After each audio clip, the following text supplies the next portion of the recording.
Welcome to Gaia's Love, a podcast of brief messages to help humanity bridge the gap to the new earth.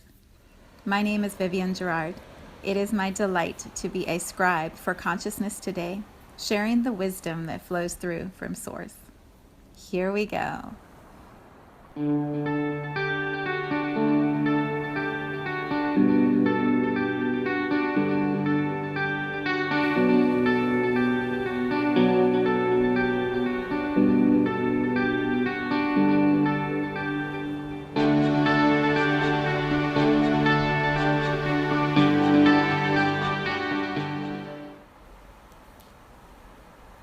Episode 348. It is Friday here in Cincinnati. It's beautiful again.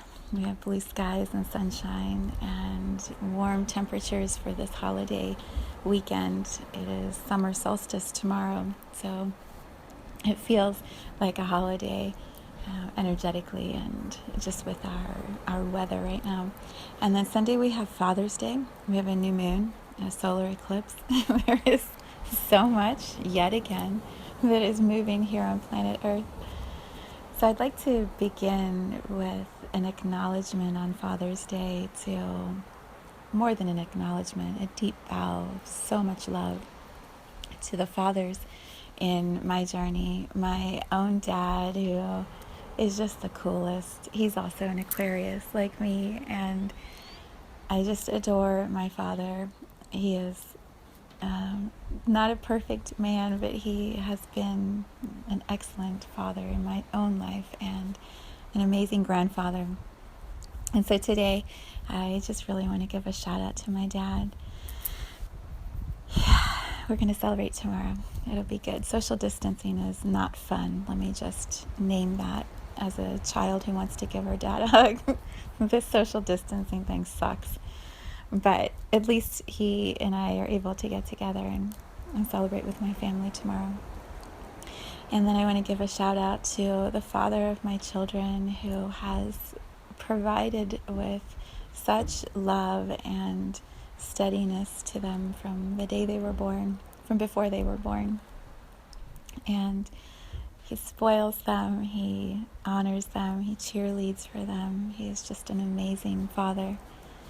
And then a big shout out to my husband, who is their stepdad and is so rock steady for them also, and for his children, and for all the children that he fathers in his work as a teacher. You know, I've said this to him so many times, the impact that he has made on all of the children that he has raised in his classrooms over the years. It's countless, and the ripples that creates in the ways that those children grow up and then parent their children, there's no way to measure the impact that he's making. And I feel like there are so many other teachers and mentors and coaches and figureheads, people, men that are doing such big work on our planet as fathers or father figures.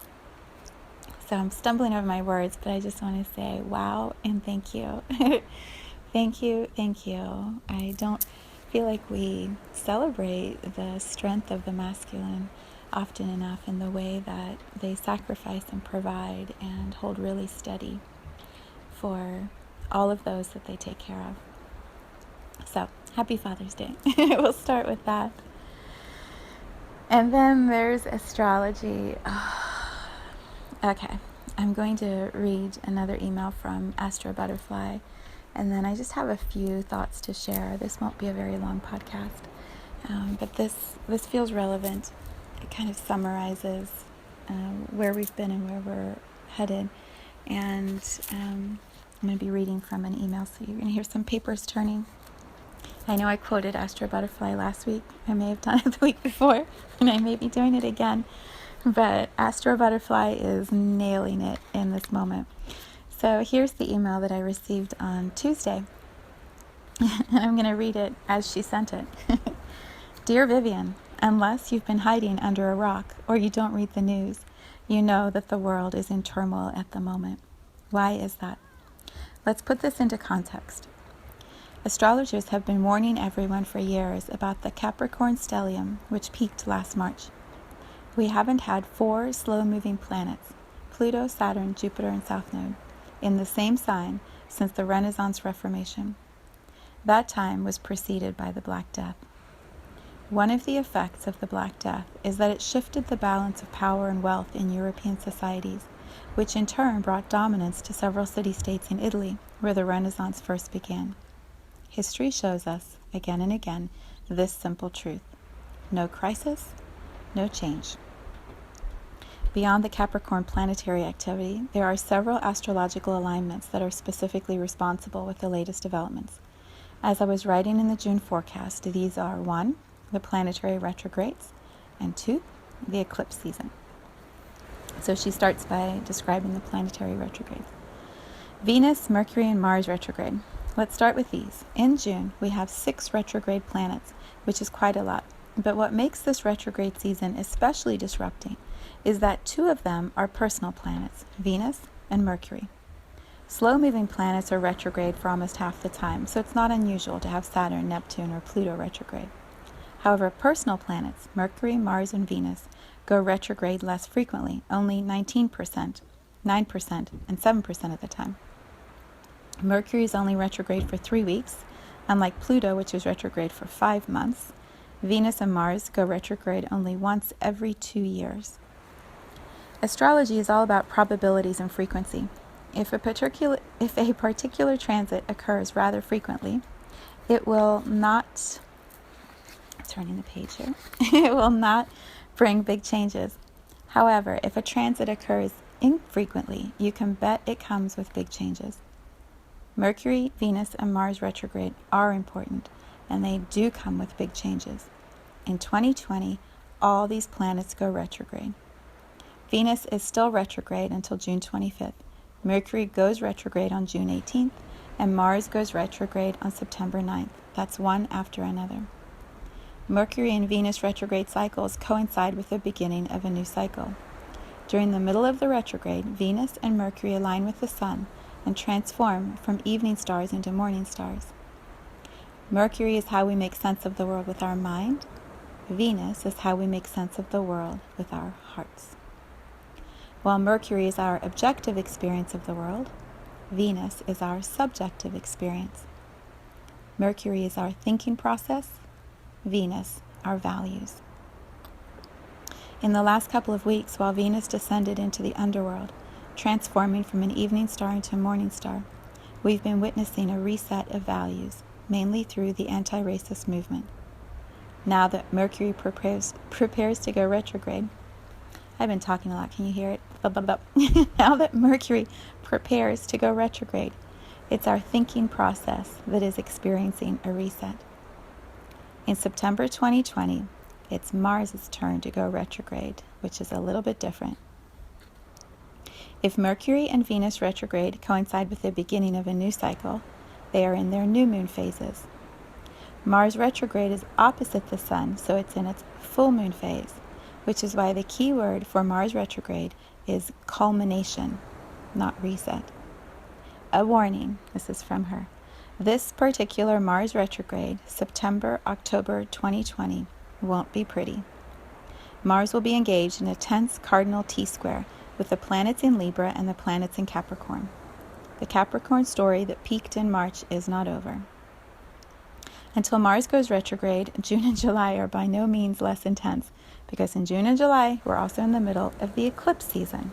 And then she talks about the eclipse season. Eclipses are when big things happen. We have a new moon and a full moon every month, but it's only twice a year that the Sun, the Moon, and the Earth align to create the eclipses. Again, transit frequency is key. Eclipses are not regular new moons and full moons. They are special new moons and full moons. At the eclipses, we are given a unique opportunity to connect with the source and get access to information we wouldn't normally have access to. Eclipses are a recalibration of fate and free will. During the eclipse season, your individual path realigns with the universal path. Let me say that again because that is so powerful. During the eclipse season, your individual path realigns with the universal path. An eclipse points to what you need to change so you can reconnect with your purpose. There are 2 types of eclipses depending on which side of the lunar node axis they occur: North Node eclipse and South Node eclipse. North Node eclipse points us forward to what we need to learn or do to move in the direction of our purpose. They come with opportunities and new beginnings, but they also ask you to adjust to new circumstances.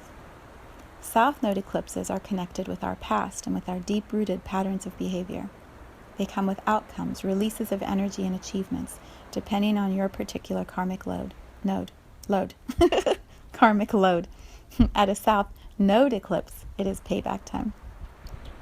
The lunar eclipse on June 5th was a South Node eclipse.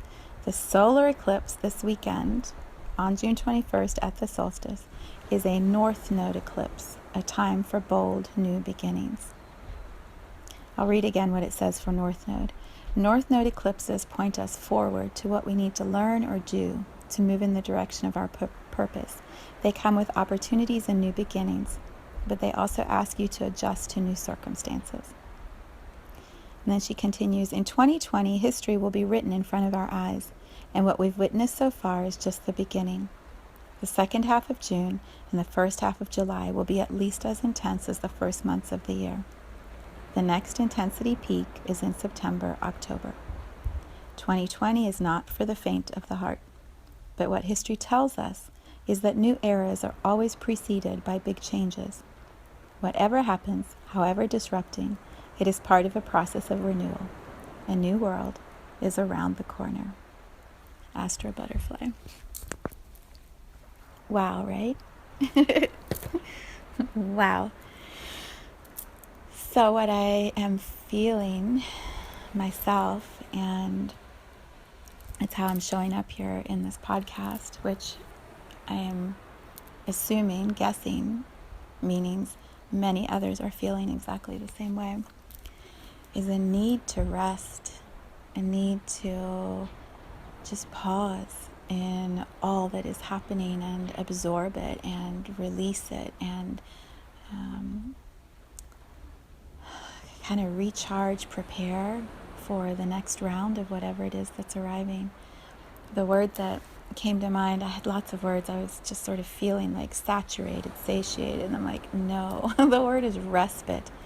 Respite, which means, I looked up the actual definition. I thought I knew it, and it was pretty much what I thought.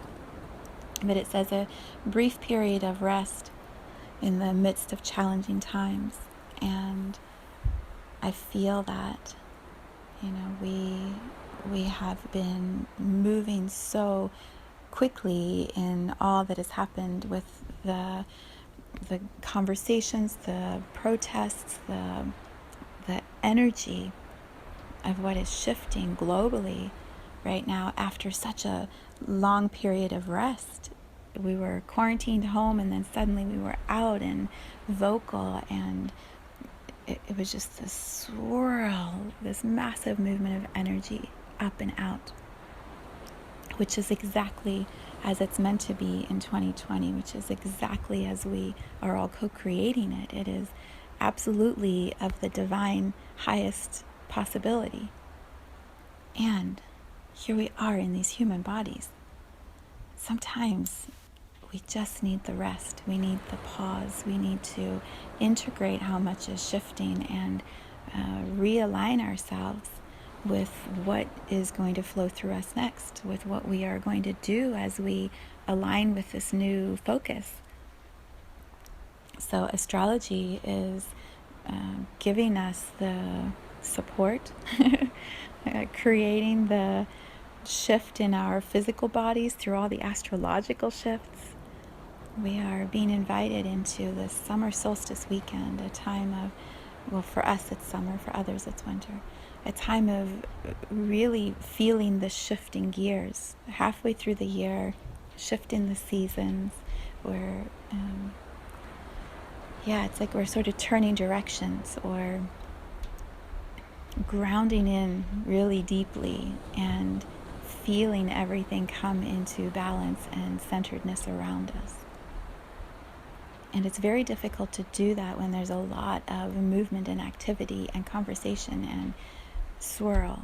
So the the respite that I encourage for myself, for all of us, is just the pause, however long that is for you. The pause to be still and to connect with the earth and to feel the steadiness within you when you do that. To feel all of the alignment astrologically. If you can imagine as you just sit, so perhaps you do it right now with me, as I sit here in this moment and I connect in with the earth and I feel the earth so steady underneath my bottom, like I can feel the pulse of the planet, right? We hear that, but can you feel that? The steady heartbeat of our planet. And when you relax your muscles and you allow an exhale, allow your body to unwind a little or a lot. Feel your muscles start to melt a little or a lot. Let your shoulders rest. Perhaps lean back. If you don't have anything behind you, lean back. Allow yourself to have some support at your back physically, which then allows you to open your heart chakra a little wider. You can let your shoulders drop and open. And then it's a little easier to breathe.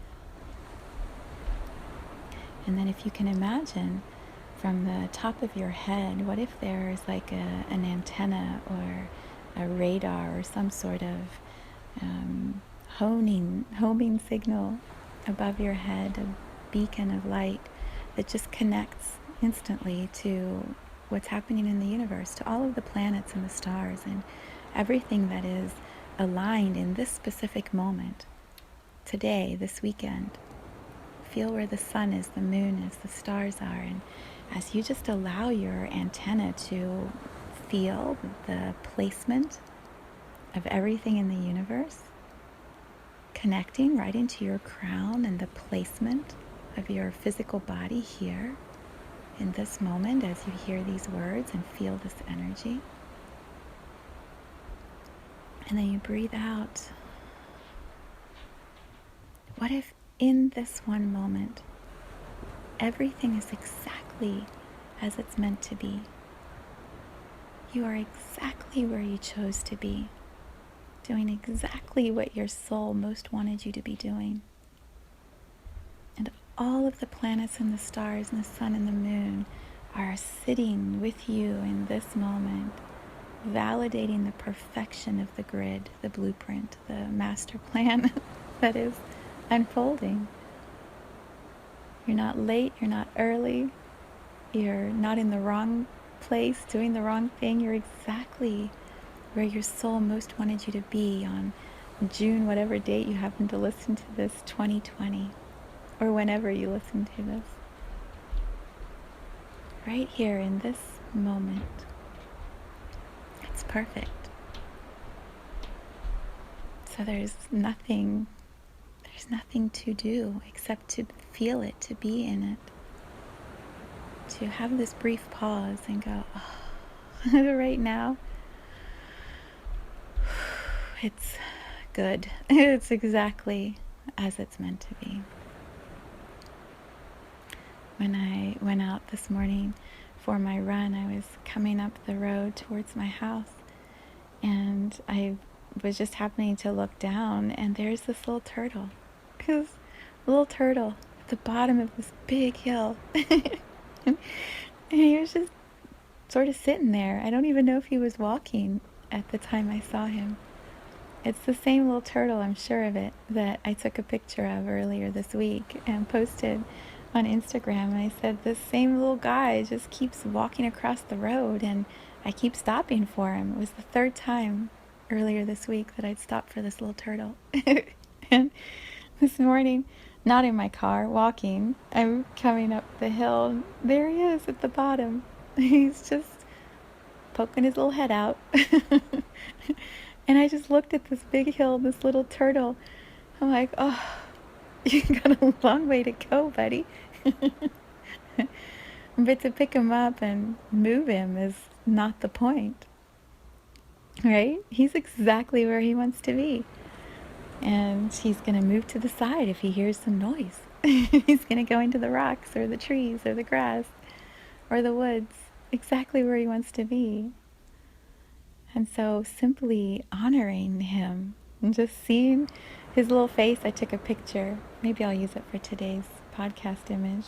I sent the picture to my husband. I said, when you go down the road today, watch out for our little guy. Don't speed. Right? He's exactly where he wants to be. And he's doing his thing. And as I race by him, going up the hill faster than he is, it's not a race. It's just not a race. It's not a competition. He's where he wants to be, doing it his way, and I was where I wanted to be, doing it my way. And maybe that's the beauty, the gift of this word respite. Claim that respite, that rest when you need it.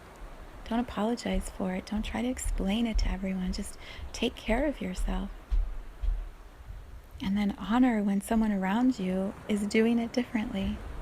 Let them race, let them walk, let them respite. Let them do what they want to do. Right? But take care of yourself. This is a long year we are moving through with a lot that is shifting. And so we're going to have times we're moving quickly and getting so much accomplished. And there are going to be times where we slow down and we recharge. And the only one who knows that best for you is you. So just be in your own flow and trust your own flow. So I honor the turtles. I honor the fast-moving ones. I honor all of us along the way, wherever we happen to be. I wish you a beautiful summer solstice weekend. I'm sending a big burst of love to my beautiful friend who turns 50 this weekend on the summer solstice. And I send you so much love.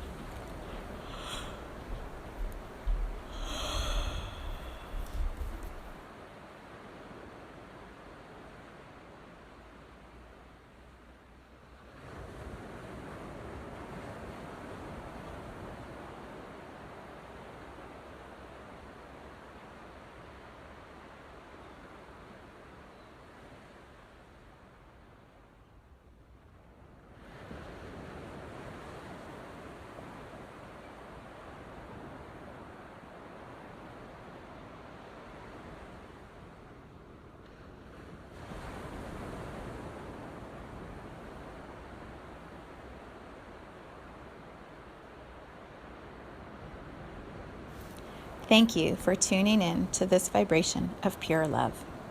I invite you to join me on Sunday mornings for an hour of meditation, visualization, and energy healing, where we realign our mind, body, spirit with Gaia and Source.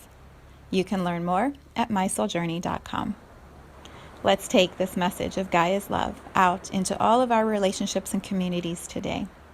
So much love from my heart to yours.